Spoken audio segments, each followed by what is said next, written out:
Hello there. I'm Dr. Natalie Natal, one of three Guided Pathways Regional Coordinators supporting the Los Angeles Orange County region.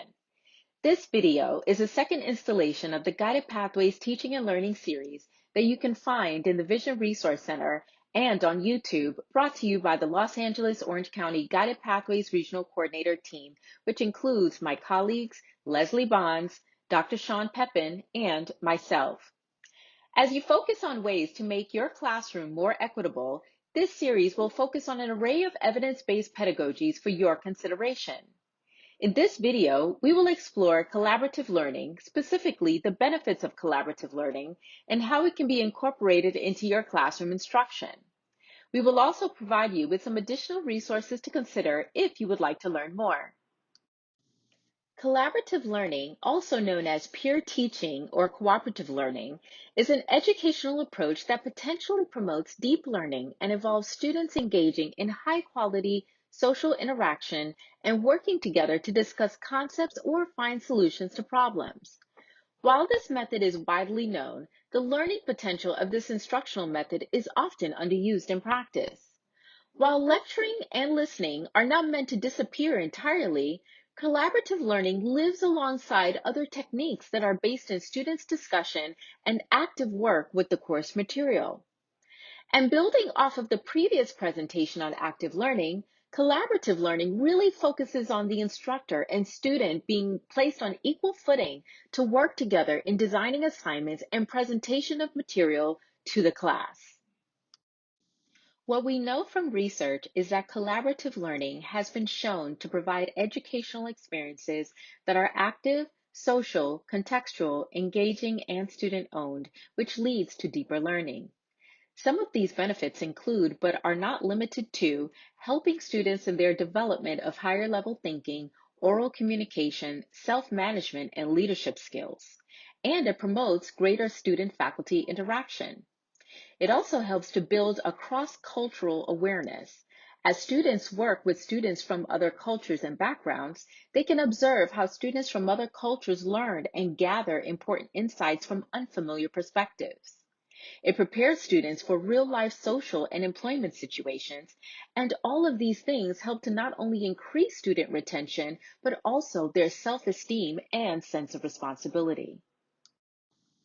Collaborative learning is especially important for addressing the needs of minoritized students. The opportunities are especially beneficial for Black students who have been shown to thrive when they have access to meaningful, challenging social learning experiences. Other key findings suggest that collaborative learning also helps to boost academic success for students from varying backgrounds. To illustrate, in a study published in Ed Weekly, Black students participating in a collaborative exercise scored highest, getting 9.63 out of 15 questions correct after having taken part in a collaborative group activity, as opposed to those that did not, answering only 6.41 of 15 questions correctly. Collaborative learning increases student motivation and self-efficacy by providing peer support. There are a myriad of ways that collaborative learning can be incorporated into your classroom. One way is to use concept mapping, which is a technique that allows students working in groups to illustrate the connections that exist between terms or concepts covered in course material. Lines are drawn connecting individual terms to indicate the relationships between terms, which allows students to establish meaningful relationships between the pieces of information. There's also the breakout group discussion technique, which has been especially utilized in the synchronous online learning environment, where students are put into smaller groups to assess prior knowledge, recall information, and practice communication skills. Students can then synthesize highlights from the group discussion about the topic or question. And then we have the jigsaw technique, which is one of the most effective ways to process and retain information, teaching others. With this technique, students learn a piece of the material and then teaches it to the group. The group then works together to synthesize the information and creates a presentation about what they've learned. When contemplating the various types of instructional strategies to incorporate into the classroom, it is important to consider the evidence available to know that this will work. Through a range of studies conducted between 1995 and 1997 that were conducted in high schools, community colleges, and various colleges and universities, collaborative learning was shown to improve student achievement in the sciences. For example, calculus students were twice as likely as other students to receive a B or above in calculus and showed higher levels of confidence in math abilities. In another study, when comparing student achievement in a biology course in individual versus group settings, it was found that students in group settings performed better than those students who were in individual settings. So before you introduce collaborative learning to your classroom, there are some key considerations that you need to be aware of. First, it is important to prepare students for group work so that they start with an understanding of the expectations, structure, and rationale behind this learning style. This will allow students to be better prepared to enter the experience as a productive member of the team. Then you want to be able to introduce group work early in the semester and set clear expectations and norms for participation and contributions. Try to include some sort of activity in the first class so that students can get accustomed to group work early on.